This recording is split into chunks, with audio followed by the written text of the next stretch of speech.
इसी का नाम संसार है। अगर आप थोड़ा विचार की दृष्टि से संसार को देखोगे तो ये जो ताना बाना बुना गया है संसार का, किससे बुना गया है? मेरे और तेरे से। कुछ मेरा और कुछ तेरा, इसी का नाम संसार है। और प्रेम अर्थात जो करत द्वैत एक। और प्रेम जिसका स्पर्श होते ही क्या रहता है? जैसे नानक को स्पर्श हुआ और नानक कहते हैं तू ही तू, तू ही तू, तू ही तू, तू ही तू, तू ही तू, तू ही तू।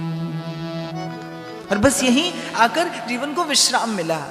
श्री कृष्ण प्रेम, इसी विषय पर चर्चा करने के लिए आप और मैं यहां पर एकत्रित हुए हैं।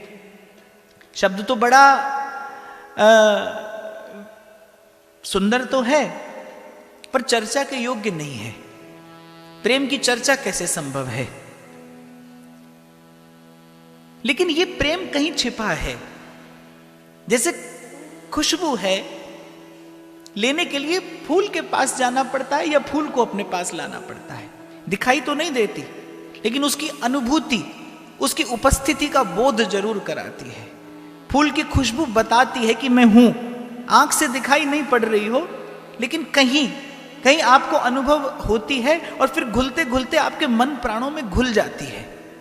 प्रेम बिल्कुल ऐसा ही है। दिखाई तो नहीं पड़ता, लेकिन भक्त के पास जाओगे, किसी भावुक के पास जाओगे तो खुशबू ऐसी आएगी कि अनुभव हो जाएगा कि हाँ भाई है। और फिर बैठे बैठे उसका संग करते करते आपके मन प्राणों में घुलने लगेगी। और जब बात कृष्ण प्रेम की आए, और मुझे लगता है शब्द भी यही पूरा है, केवल प्रेम नहीं, कृष्ण प्रेम, भगवत प्रेम।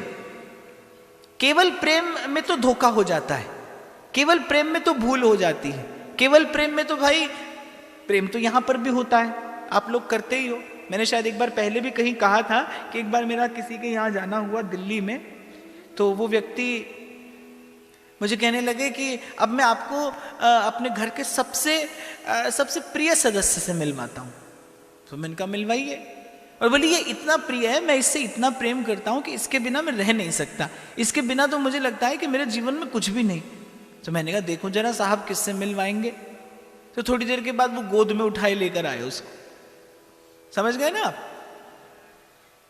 थोड़ी देर में बाद गोद में उठाए लेकर आए उसको, दुलराते हुए, कभी उसकी पूंछ संभालते हैं, कभी उसके कान संभालते हैं, और कहने कि भाई इससे इतना प्रेम करता हूं मैं।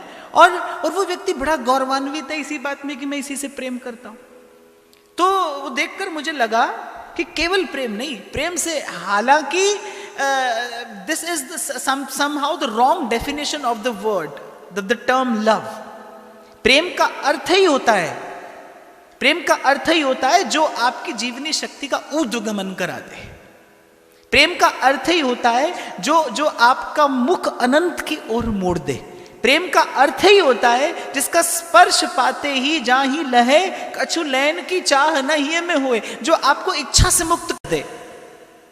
प्रेम का अर्थ ही होता है जिसका स्पर्श होते ही आपका और अंतर, आपका अंतर्मन इच्छा के, कामना के कलुष से मुक्त हो जाए। प्रेम का अर्थ ही होता है जिसको छूते ही, जो आपका स्पर्श करे और आपको जीवन में निर्मलता, पवित्रता, शुद्धता, स्थिरता, सहजता, सरलता, सात्विकता, इन सब गुणों का अनुभव होने लगे। तो इसीलिए केवल प्रेम न कहकर, और मुझे याद है जब शायद मैंने ये विषय दिया था तो मैंने केवल प्रेम कहा, तो शंभू जी ने कहा बोले केवल प्रेम नहीं, कृष्ण प्रेम कहिए। तो मैंने कहा ठीक बात कही आपने, केवल प्रेम से तो भूल हो सकती है, केवल प्रेम से दुविधा, क्योंकि भाई आप और मैं संसार में रहने वाले लोग हैं, और संसार में जिस प्रकार का प्रेम होता है, हालांकि मैं ऐसा मानता हूं, मैं ऐसा समझता हूं कि प्रेम प्रेम ही होता है। प्रेम में कोई गुणात्मक भेद नहीं होता, किसी से भी हो, प्रेम प्रेम है। हाँ, पर इतना तो ध्यान रखना पड़ता है कि जब जल भगवान के विग्रह के स्नान के लिए प्रयोग किया जाता है तो वो चरणामृत बनता है, और वही जल जब मदिरा में मिलाया जाता है तो त्याज्य हो जाता है। तो ऐसे ही प्रेम बिल्कुल ऐसा ही है, न तो उसका कोई रंग है, न उसका कोई स्वाद है, पर कहते हैं कि फिर भी जैसे जल का रंग भी नहीं, जल का स्वाद भी नहीं, जिसमें मिला दो उस जैसा, न रंग न रूप न स्वाद, लेकिन फिर भी वो जीवन है, उसके बिना जीवन धारण करना संभव नहीं। ऐसे ही बिल्कुल प्रेम है। लोग मुझसे प्रश्न करते, बोले भक्ति क्यों करें? आप कहते हैं कि भक्ति तो संसार की कामना के लिए की नहीं जानी चाहिए, और कर भी लो तो कुछ होता नहीं। मेरा मानना तो ऐसा है, मैं तो इसी विचार का पोषण करूंगा कि आप करते भी रहिए, पर संत अपने अनुभव से कहते हैं, कर्म प्रधान विश्व करी राखा, जो जस करहि सो तस फल चाखा। रत्ती घटे न तिल बढ़े, जो लिख दी करता, कुछ होता नहीं। तो किसी ने मुझसे पूछा, बोले आप कहते हैं कि संसार की तो कोई कामना पूरी होती नहीं, फिर करें क्यों? इसलिए करिए कि जीवन मधुर हो जाएगा, इसलिए करिए कि जीवन मीठा हो जाएगा। और फिर अगर इस बात को भी मान लिया जाए कि कर्म प्रधान विश्व करी राखा, जो जस करहि सो तस फल चाखा, ये बात तो ठीक है कि जैसा कर्म करेंगे वैसा फल मिलेगा, पर कर्म करने की जो इच्छा है, कर्म का जो विचार, कर्म के मूल में जो विचार है, कर्म करने का जो संकल्प है, एक जैसा मनुष्य है। उसके हाथ में धन आता है, एक के मन में इच्छा होती है कि किसी भूखे को भोजन करा दूं, और एक के मन में इच्छा होती है कि इससे कोई शस्त्र खरीदूं और किसी से लूटपाट करके अपना भंडार और भर लूं। एक जैसी वस्तु दो के हाथ में आई, इसका मतलब कर्म स्वतंत्र नहीं है, कर्म के मूल में कुछ और भी है जो आपको कर्म करने के लिए प्रेरित करता है। एक बार मुझसे किसी बड़े पढ़े लिखे व्यक्ति ने कि मंदिरों में आप इतना रुपया खर्च करते हैं, गरीबों को नहीं खिला सकते? आप अपने भगवान की सेवा पर इतना इतना रुपया खर्च कर देते हैं, आप इससे कुछ गरीबों को भोजन करा दीजिए, आप इससे ऐसा कर दीजिए। और उस व्यक्ति को कभी मैंने बरसों पहले देखा था किसी पार्टी में, मैंने कहा जब आप हजारों रुपए की बोतलें खोलकर उड़ाते हैं, तब आपको गरीब क्यों याद नहीं आता?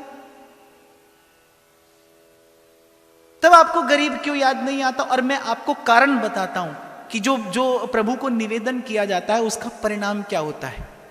आपको दिखाई देता है कि भूखे को भोजन कराना समस्या का समाधान है, पर ऐसा है नहीं। आज आप भोजन कराएंगे, थोड़ी देर बाद वो फिर भूखा है। मैं इस बात को व्यर्थ नहीं कह रहा, मैं कह रहा हूं लेकिन इससे भी श्रेष्ठ कुछ और है। जब आप प्रभु की सेवा में कुछ निवेदन करते हैं तो प्रकृति प्रसन्न होती है, एक साथ जाने कितने कितने हृदयों में शुभ कर्म का भाव जगता है। जब प्रकृति प्रसन्न होती है, जब भगवान प्रसन्न होते हैं। और फिर वैसे भी आप किसी को ऐसे भोजन कराइए तो क्या है, भोजन है, और वही वस्तु आप प्रभु को निवेदन करके देते हैं तो वो प्रसाद हो जाता है, उसे मन में प्रसन्नता का संचार होता है, उसे जीवन में पवित्रता आती है। तो किसी ने प्रश्न किया कि भक्ति क्यों? भक्ति इसलिए कि जीवन मधुर हो जाए, जीवन मीठा हो जाए।